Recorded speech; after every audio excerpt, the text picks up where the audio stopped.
అండి Sridevi matching centre LB Nagar. చూడండి friends, నేను వేర్ చేసిన శారీ అయితే పింక్ అండ్ ఆరెంజ్ అండి. కానీ ఇందులో కలర్స్ అయితే అవైలబుల్, ఈ కలర్ అయితే లేదు. మన దగ్గర 2 కలర్స్ అవైలబుల్ ఉన్నాయి. ఓకేనా, ఎల్లో అండ్ గ్రీన్ అండి. సూపర్ కాంబినేషన్, చాలా బాగుంది.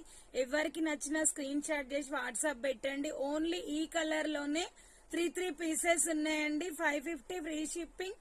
ఎవరికి కావాలన్నా కూడా ఫాస్ట్ గా ఆర్డర్ పెట్టుకోండి. క్లాత్ వచ్చేసి డోలా సిల్క్ ఫ్యాబ్రిక్, చాలా బాగుంటదండి క్వాలిటీ. ఓకేనా, లావెండర్ అండ్ రెడ్ కలర్ అండి, హైలైట్ లుక్ ఉంది. మీకు ఎవరికి నచ్చినా కూడా స్క్రీన్ షాట్ చేసి వాట్సాప్ పెట్టండి. ఇందులో ఉన్న బ్లౌజ్ అనేది ఇప్పుడు నేను చూపిస్తా. ఇది వచ్చేసి మనకి పళ్ళు పార్ట్, బ్లౌజ్ హైలైట్ లుక్ ఉందండి. శారీ అయితే సూపర్ గా ఉంది. ఎవరికి నచ్చినా స్క్రీన్ షాట్ చేసి వాట్సాప్ పెట్టండి. Bye friends, thank you for watching. Bye.